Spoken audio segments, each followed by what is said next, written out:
নামাজের শেষ বৈঠকে এই ছোট্ট দোয়াটা না পড়া পর্যন্ত আপনি কখনো সালাম ফিরাবেন না।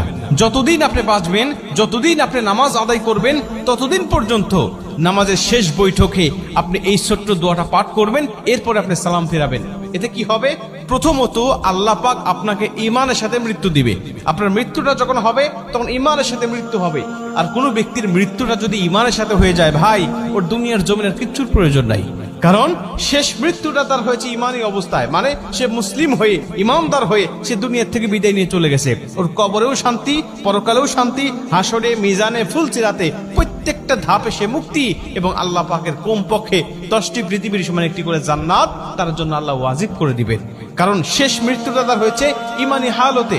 সাহাবীদের মধ্যে অনেকেই ছিল যারা শেষ অবস্থায় ঈমান গ্রহণ করে তারা জান্নাতি হয়ে গেছে। আবার অনেকেই আছে রাসূল সাল্লাল্লাহু আলাইহি ওয়াসাল্লামের সাথে থেকেছে, নবীজির সাথে নামাজ পড়েছে, কিন্তু সে মুনাফিক হয়ে, বেঈমান হয়ে শেষ বিদায় নিয়েছে।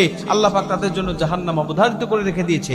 ঠিক তেমনি ভাবে মানুষের শেষ অবস্থাকে আল্লাহ পাক বিবেচনা করে। ঈমানদার হয়ে মৃত্যুবরণ করতে পারলে তার জীবনের কিচ্ছু প্রয়োজন নাই। এজন্য আল্লাহর কাছে এই দোয়াটা করতে পারলে আপনি ঈমানদার হয়ে দুনিয়া থেকে বিদায় নেবেন। 2 নম্বরের দোয়াটা পাঠ করলে আপনার কবরে আযাব আল্লাহ ক্ষমা করে দিবে। আপনার কবরে আযাব হবে না, কবরের মধ্যে কোনো ফিতনা হবে না। নবীজি বলেন, যে ব্যক্তি কবরের আযাব থেকে মুক্তি পেয়ে গেল, সব ধাপ থেকে সে মুক্তি পেয়ে গেল। কারণ কবর হলো প্রথম ঘাঁটি।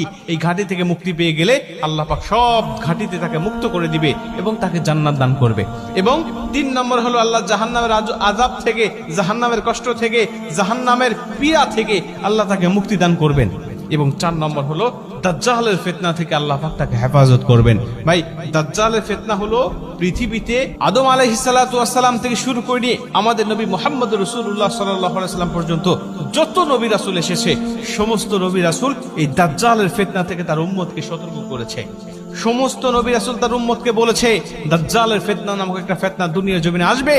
এত বড় ফিতনা দুনিয়ার জমিনে আর কখনো মানুষ দেখতে পাবে না। এত বড় ফিতনা মানুষগুলোকে বেঈমান বানিয়ে ফেলবে মুহূর্তের মধ্যেই। আল্লাহ তাকে কিছু অলৌকিক ক্ষমতা দিবেন, আল্লাহ পাক তাকে কিছু অলৌকিক ক্ষমতা দিবেন ঈমানদারদেরকে যাচাই করার জন্য।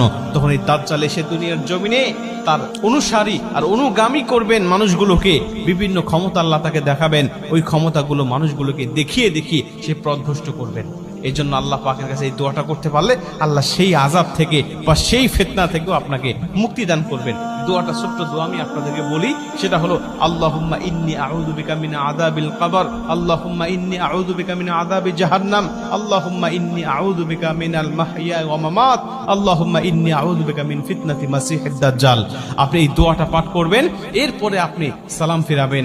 এইটা যদি আপনি কন্টিনিউ করতে